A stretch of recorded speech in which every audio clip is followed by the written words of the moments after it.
안녕하십니까. 전 세계에 계신 시청자 여러분. 원포인트 레슨의 마이크 윤입니다. 이번 시간에는 계시록 제 9번째 시간으로 계시록 13장에 나오는 내용을 토대로 함께 진행을 해보려고 합니다. 계시록 13장의 내용을 바탕으로 해서 제목은 사탄과 그의 동맹군이라고 이렇게 되어 있습니다. 먼저 기억절의 말씀을 읽고 시작해 보도록 하겠습니다. 계시록 12장 17절의 말씀이 나와 있습니다. 용이 여자에게 분노하여 돌아가서 그 여자의 남은 자손 곧 하나님의 계명을 지키며 예수의 증거를 가진 자들과 더불어 싸우려고 바다 모래 위에 서 있더라. 계시록 12장 17절의 말씀입니다. 우리는 지난 시간에 계시록 12장에 나타난 사단과 예수 그리스도의 싸움에 대한 내용을 정리해 보았습니다. 사단은 창세기 3장에서 인간을 죄와 사망에 빠뜨려서 인간의 삶을 고통스럽게 만들었었다. 그리고 예수 그리스도, 여자의 후손으로 표현된 예수 그리스도가 이 땅에 오셔서 죄와 사망의 문제를 그분의 부활과 십자가로 해결하시고 우리의 인간의 삶의 고통으로부터 우리를 구원해 주시기 위해서 오셨고 실제로 예수 그리스도께서 십자가에서 그 일을 이루셨다라는 말씀을 정리해 보았습니다. 계시록 12장의 내용은 창세기 3장부터 시작된 죄와 사망의 문제가 이제 영원히 해결날 것임을 목전에 두고 이 모든 인류 역사의 죄의 시작과 또 죄가 어떻게 해결되는지에 대한 문제를 정리해 놓은 것임을 우리가 알았습니다. 이 계시록 12장 맨 마지막에 이 용이 이 마지막 전쟁, 이 마지막 영적 이 패권을 다투는 이 전쟁에서 하나님의 백성과 싸우기 위해서 바다 모래 위에 선 것 같은 그런 모습을 하고 있는 것으로 기록이 되어 있습니다. 그러면서 계시록 13장에는 사단의 편과 또 용이 선택한, 용 곧 사단이 선택한 지상의 자기 대리인들, 자기 부대들이 어떤 부대들이고 어떤 일을 하는지에 대해서 자세히 기록된 것이 계시록 13장이 되겠습니다. 반대로 계시록 14장에 가시면 이 사단의 편에 선 사단의 동맹군들과 또 하나님과 함께 하나님의 나라를 세우기 위해 선 하나님의 동맹군들의 모습이 계시록 14장에 나타나 있습니다. 그래서 계시록 11장 마지막 부분에 일곱째 나팔의 천사가 나팔을 불 때 하나님의 세상 나라가 이제 하나님의 나라가 되겠다라는 말씀을 하시잖아요. 그 말씀을 하시고 계시록 15장, 16장에서 이제 일곱 재앙이 떨어지면서 세상의 나라가 멸망되고 예수 그리스도께서 이제 실제로 하나님의 나라를 이루시러 오시는 그런 장면들이 기록이 되어 있습니다. 그런 구조로 볼 때 계시록 12장은 그 12장 내의 선악간의 대쟁투, 사단과 또 하나님이 인간을 가운데 두고 싸웠던 싸움의 역사의 시작부터 마지막까지 그 역사를 쭉 다뤄주고 계시록 13장에서는 이제 마지막 전쟁에서 사단의 편이 어떤 일을 어떤 자들과 함께 할 것인가, 또 계시록 14장에서는 하나님께서 또 하나님의 편에 어떤 자들과 어떻게 함께 하실 것인가 라는 내용들이 소개가 되어 있음을 정리할 수가 있겠습니다. 오늘은 그 중에서 요한계시록 13장을 다뤄보게 되겠습니다. 요한계시록 13장은 간단히 정리를 하자면 요한계시록 12장에서 이어져서 용이 복합짐승, 다시 말해 여러 가지 모습을, 다양한 모습을 지닌 어떤 짐승에게 권세를 주고요. 또 새로 땅에서 올라온 짐승, 또 새끼양 같은 모습을 하지만 큰 소리를 말하는 그런 짐승에게 이제 권세를 줘서 용이 이제 본인이 직접 싸우는 게 아니라 이 짐승들을 두 마리를 데리고 전쟁에 지금 이게 싸우는 그런 모습을 나타낸다고 볼 수가 있겠습니다.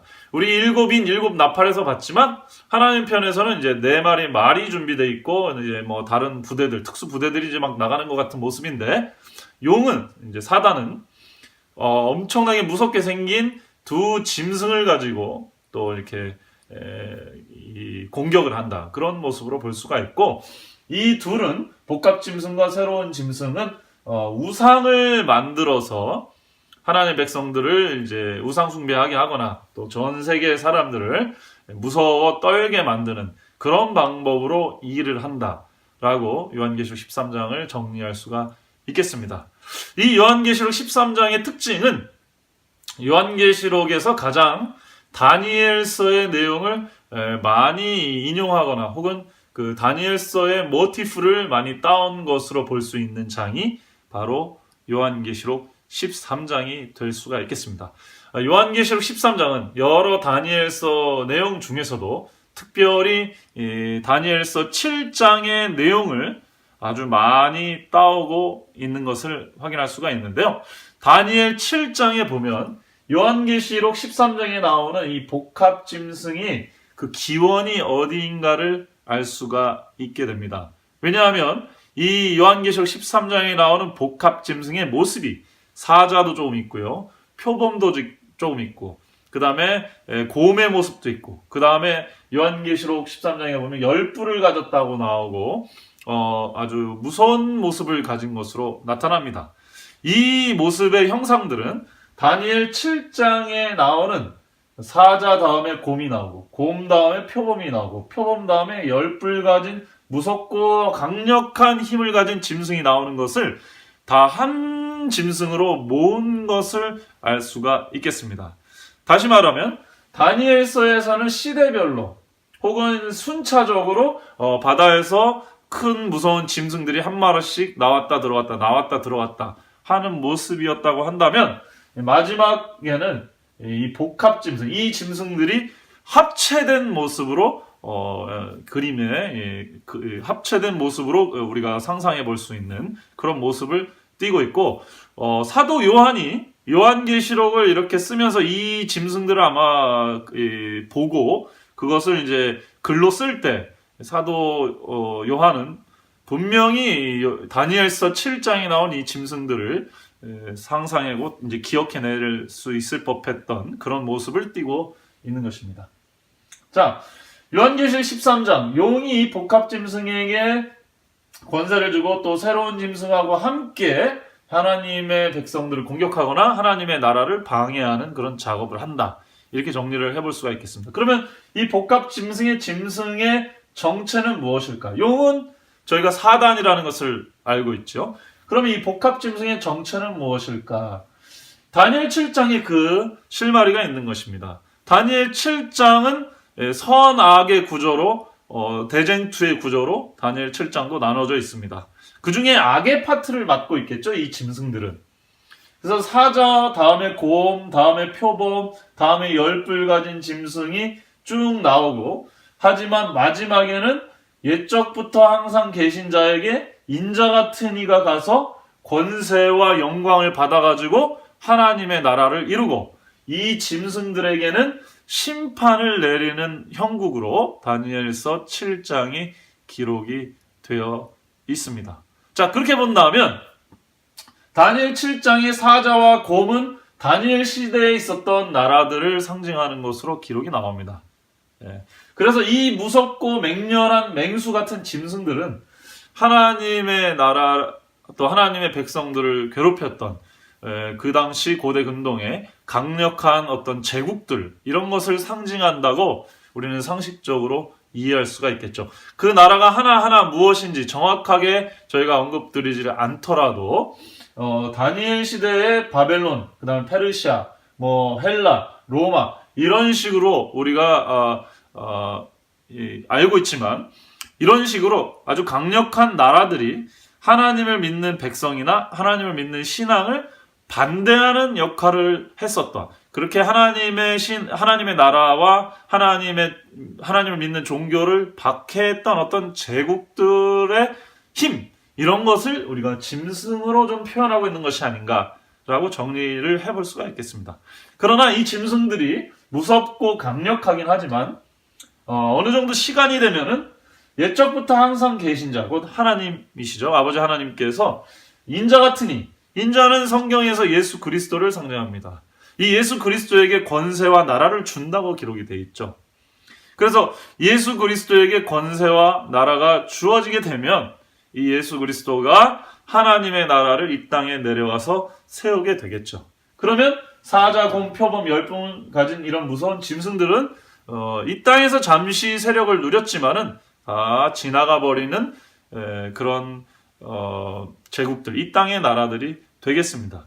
그래서 이 내용들을 한마디로 정리를 하면은 일곱째 천사가 나팔을 불 때 세상 나라가 하나님의 나라가 되겠다 하고 한 예언이 이루어지리라 말씀한 것이 이 사자, 곰, 표범, 열불, 짐승은 다 세상 나라, 세상 권세를 상징한다고 볼 수가 있겠습니다.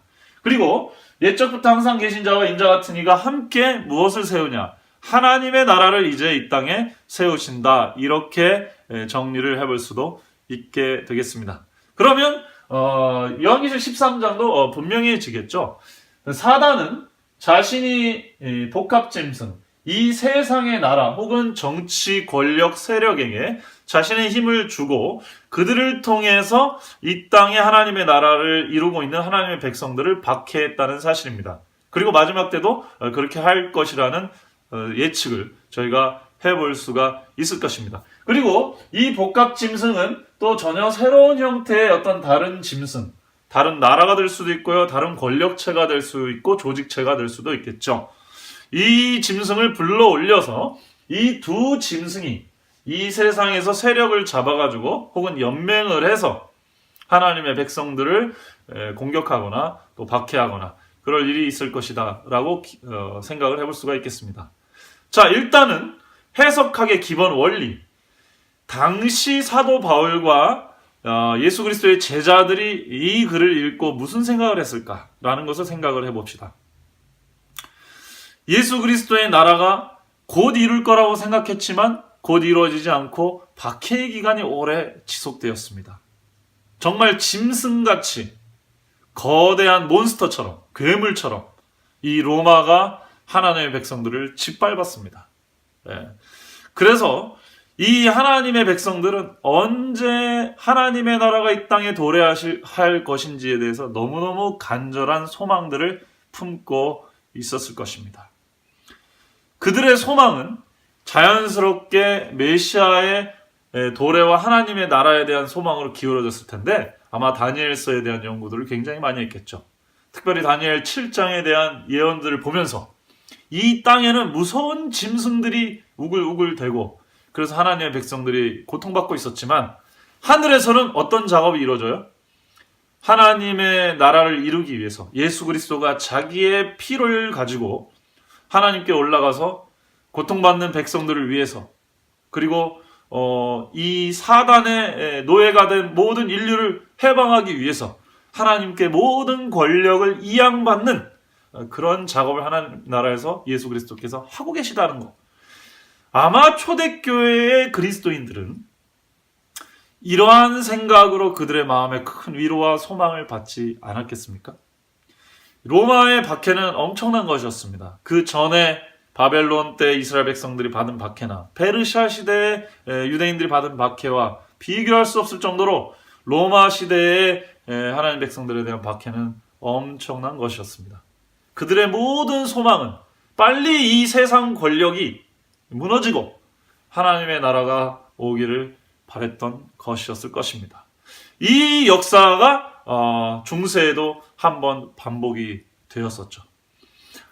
지금의 천주교를 저희가 짐승의 편이라든지 사단의 편이라든지 이렇게 말하는 것은 저희들이 상당히 무례한 어떤 태도가 된다고 생각할 수도 있습니다. 그러나 중세의 로마 카톨릭은 정말 참으로 하나님을 믿는 사람들을 많이 고통스럽게 한 것도 사실입니다. 그러나 역사적으로 저희가 하나님의 말씀이 성취됐다고 믿더라도 어떤 특정 교단 혹은 특정 단체가 영원히 그 대상이다. 여기에 속한다. 이렇게 말하기는 어렵습니다. 어떤 조직체라도 권력체라도 정말 이렇게 무자비하게 하나님의 백성들을 괴롭힌다면 그거는 바로 이 짐승의 그 카테고리에 들어갈 수도 있을 것입니다. 지금 북한이 많이 이렇게 문을 열려고 하고 있지만 어쨌든 그 나라 체제 안에서는 많은 그리스도인들이 고통받고 있습니다. 그것이 권력의 속성이고 사단은 그런 권력자들을 통해서 그렇게 하나님의 백성들을 박해하는 것이죠. 예. 소비에트 시절에 그리스도인들이 러시아에서 얼마나 많은 고통을 당했습니까? 그 러시아도 그 당시에 그리스도인들을 박해하던 그 당시에는 바로 그런 짐승의 역할을 했던 것이라고 볼 수가 있겠죠. 그런 많은 지역에서 하나님의 백성들을 박해하는 세상의 권력체를 성경에서는 짐승이라고 묘사를 한다고 정리를 해볼 수가 있겠고, 그 짐승들이 차례차례 이 세상을 지배하고 자신들의 그 욕망을 이루려고 하고 하지만은 완전히 그들의 뜻을 이룰 수는 없을 것이다. 왜냐하면 마지막 때에 하나님께서 이 세상 나라를 하나님의 나라로 바꾸어 주실 것이기 때문에 그렇습니다. 예, 계시록 13장에 나오는 이 짐승을 통해서 우리는 다니엘서의 7장에 나오는 짐승들, 그리고 다니엘 7장과 다니엘 2장의 연관관계를 통해서 그 내용이 무엇인지를 좀 더 깊게 들여다볼 수가 있습니다. 예, 먼저 계시록 13장은 복합 짐승이 나오고 주변에 도와주는 새로운 짐승도 있지만 실제는 이 복합 짐승이 가진 것처럼 보입니다. 그래서 이 복합 짐승이 사람들에게 우상을 만들어 놓고 우상숭배를 하고 자기네 편에 섰다는 것으로 표를 나눠주고 매매를 하게 하죠. 자기들밖에는 못하게 합니다. 그래서 이 세상 권력, 정치 권력인데 우상적인 잘못된 종교를 통해서 경제력까지 지배하는 어떤 그런 구조로 기록이 되어 있습니다. 이 제국들이 무서운 것은 자신들의 말을 듣지 않으면은 경제적인 문제까지 이렇게 손을 댄다는 것이죠. 그래서 종교적인 문제를 정치와 경제적인 문제들로 함께 강요를 하게 되는 것, 그런 것들을 지금 비판하고 있는 모습이 계시록 13장의 모습이라고 볼 수가 있겠습니다. 자, 다니엘 7장과 8장은 연결되어 있는 내용인데요. 다니엘 7장은 이 복합 짐승이 분해되어 있는 모습으로 나타나죠. 사자곰, 표범, 열뿔 가진 짐승이 그렇습니다. 그러나 결론은 심판으로, 하나님의 나라로 결론이 뒤집어진다는 내용을 설명을 하고 있습니다. 우리는 다니엘 7장과 다니엘 2장이 병렬 구조로 연결이 되어 있다는 사실도 알고 있습니다. 여기서는 금머리, 은가슴, 동허벅지, 철 두 다리, 그다음 철과 진흙이 섞인 발의 모습을 가진 신상으로 묘사가 되어 있습니다. 느부갓네살 왕이 장래에 될 일을 고민하다가 봤기 때문에 이것은 느부갓네살, 바벨론의 왕이었던 느부갓네살 이후의 세상 역사를 정리해 준 것으로 이해할 수가 있겠고요. 결론은 이렇게 역사가 진행되어 가다 마지막에는 한 사람의 손으로 하지 않은 뜨인 돌에 의해서 이 세상 역사가 정리가 되고 결국 뜨인 돌이 영원한 정권을 차지하게 된다라는 것으로 해석이 가능합니다. 그래서 이 뜨인 돌은 뭐냐?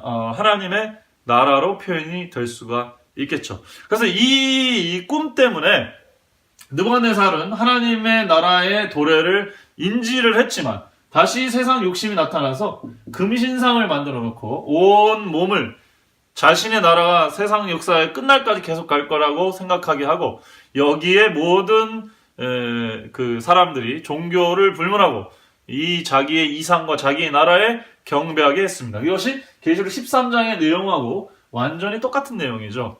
세상의 권력자가 우상을 만들어 놓고 거기에 경배를 하게 하고 경배하지 않으면 죽이게 만들었습니다. 먹고 살게 하지 못하게 만들었다는 거죠. 이때 당시에는 임금이 풀무불에 집어넣을 수 있지만 이제 앞으로 시대에는 풀무불에 집어넣고 그렇게 물리적으로 하는 것도 있지만 경제력으로 이 목줄을 쥐인다. 그런 식으로 우리가 해석을 해볼 수도 있을 것 같습니다.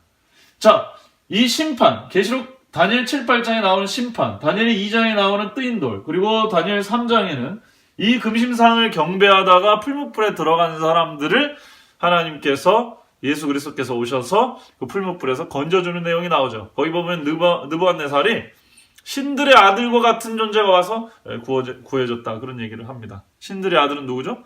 인자 같으니 곧 예수 그리스도입니다. 그 예수 그리스도의 간섭, 그분이 뜨인 돌의 나라를 세우실 분이고 그분이 세상을 심판하실 분이십니다. 이것이 계시록 13장과 다니엘서를 함께 연구할 때 저희들이 볼 수 있는 그 메시지인 것 같습니다. 사단은 세상 권력 그리고 경제력을 바탕으로 자신의 종교를 또 자신의 그 믿음을 강요하고 참된 하나님, 참된 신앙인들을 공격할 것입니다. 그러나 이제 곧 하나님의 나라가 이 땅에 설 것이고 하나님께서는 반드시 자기 백성들을 보호하시고 구속해 줄 거라는 약속과 희망의 메시지인 것입니다. 자신의 이 어려운 그 사자와 같은 짐승의 명령에 우상 숭배하라는 명령에 이 다니엘의 세 친구들은 아마 큰 고민을 했겠지만은 눈에 보이진 않지만 하나님이 살아계시고 반드시 속히 하나님의 나라가 이룰 것이라는 소망 안에서 그들은 풀무불 안으로 들어갔을 것입니다. 그들은 풀무불 안으로 들어가면서 그리 아니하실지라도 우리는 하나님께 대한 충성의 마음을 버릴 수 없다라고 믿음의 고백을 했던 사실을 여러분 기억하실 것입니다.